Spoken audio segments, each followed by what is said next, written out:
सबसे पहले जो हमारे पास ये साड़ी पीस है, इसका हम पल्लू, बॉर्डर और ब्लाउज को अलग कर लेते हैं।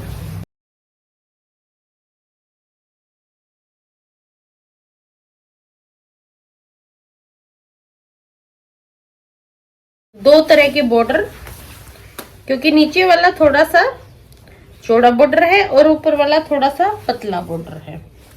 और ये पल्लू पोर्शन,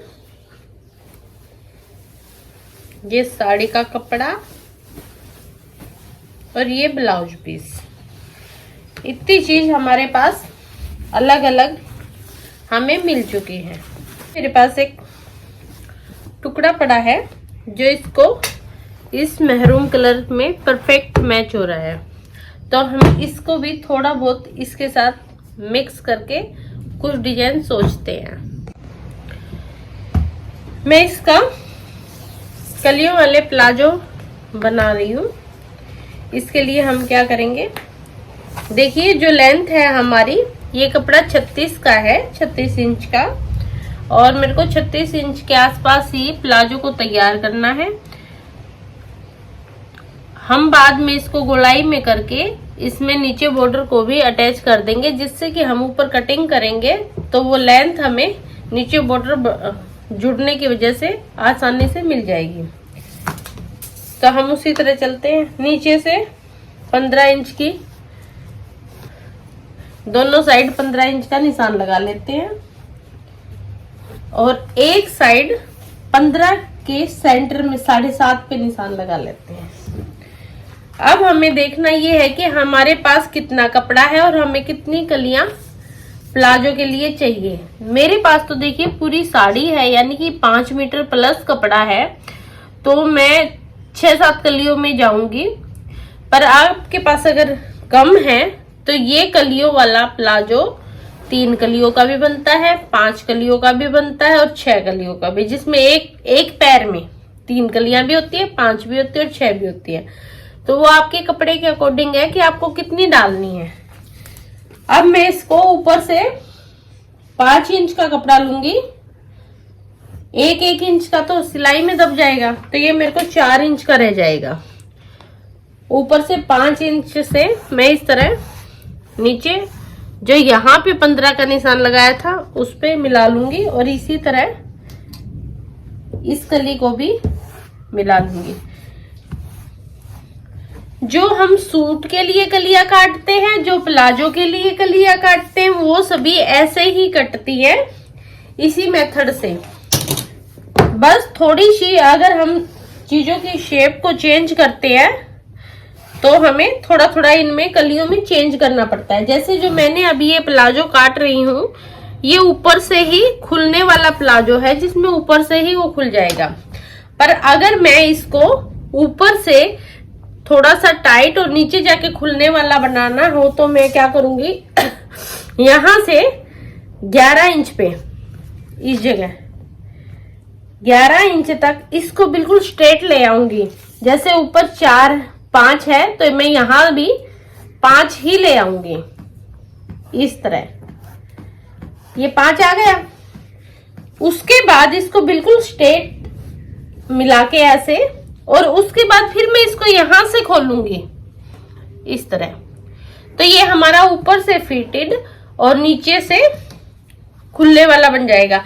और इसी में अगर हम फिश कट में जाएंगे तो फिश कट में क्या होता है कि ऊपर से 4 की बजाय और कम चौड़ाई वाली कलियां होती है और वो इसी तरह चलती है ऐसे करके, वो फिर एकदम से ही खुलेगी। जैसे 2, 2.5, 3 इंच की कलियां होंगी जो ऊपर से आएगी, यहां तक थाइज तक वो इक्वल आएगी और उसके बाद फिर भी अलग से खुल जाएगी।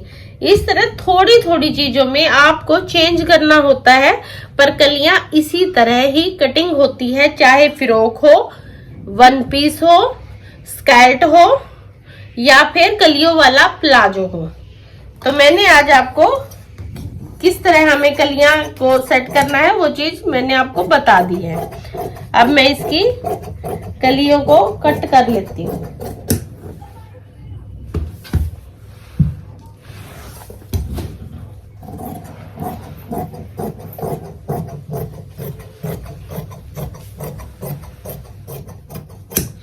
अब ये मेरे पास कलियां निकलाई है। आप अगर कंफर्टेबल हो तो एक अखबार पे निशान लगा के उसका फरमा तैयार करके भी कर सकते हैं, पर हम ये काम करते रहते हैं तो हमें इस चीज की ज्यादा जरूरत नहीं पड़ती है। हम कपड़े पे ही सीधा इस तरह चीजें कर लेते हैं।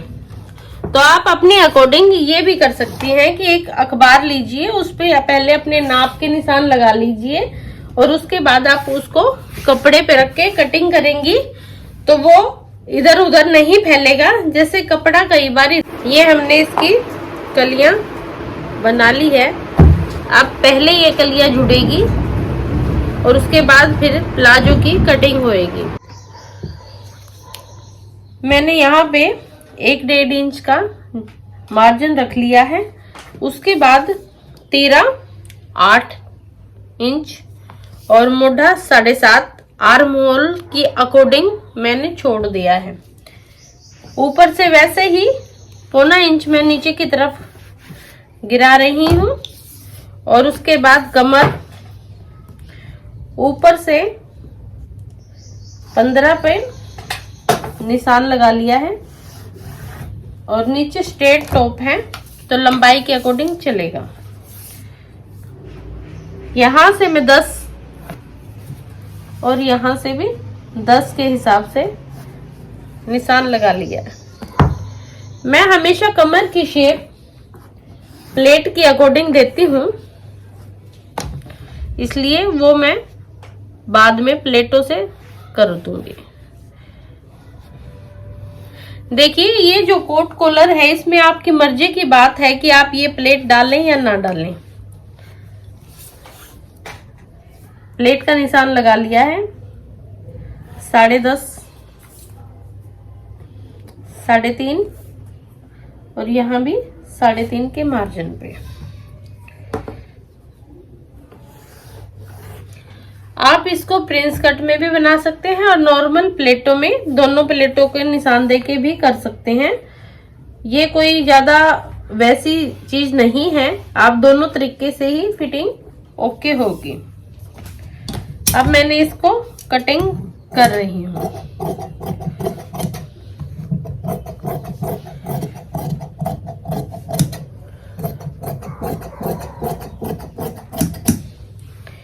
ये मैंने आगे का फ्रंट कट कर लिया है।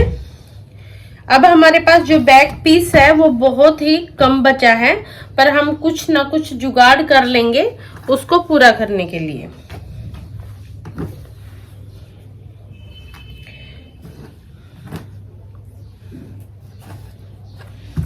अगर मैं इसको इस तरह करती हूँ तो ये जो फूल है ये उल्टे हो जाएंगे, तो मेरे को अब क्या करना होगा, इसको कटिंग करके फूलों की रुख के अकॉर्डिंग ही पीस को रखना होगा इस तरह।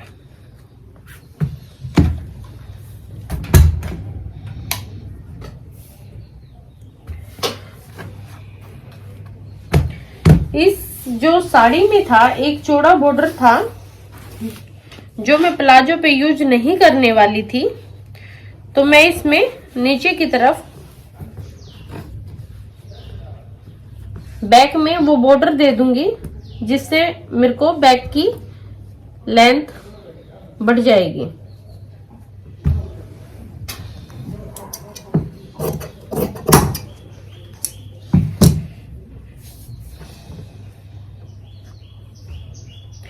बनाना तो मेरे को कोट कॉलर है, पर मैं बैक के गले को छोटा नहीं रखती हूँ। मेरे को थोड़ा बड़ा ही गला पहनना पसंद है बैक का। तो मैं कॉलर के नीचे, जैसे कि मैंने एक, आपको याद होगा मेरे वन पीस में कॉलर और बैन के नीचे गला बना हुआ था, उसी तरह से मैं भी कुछ इसमें नीचे की साइड से गला बना दूंगी।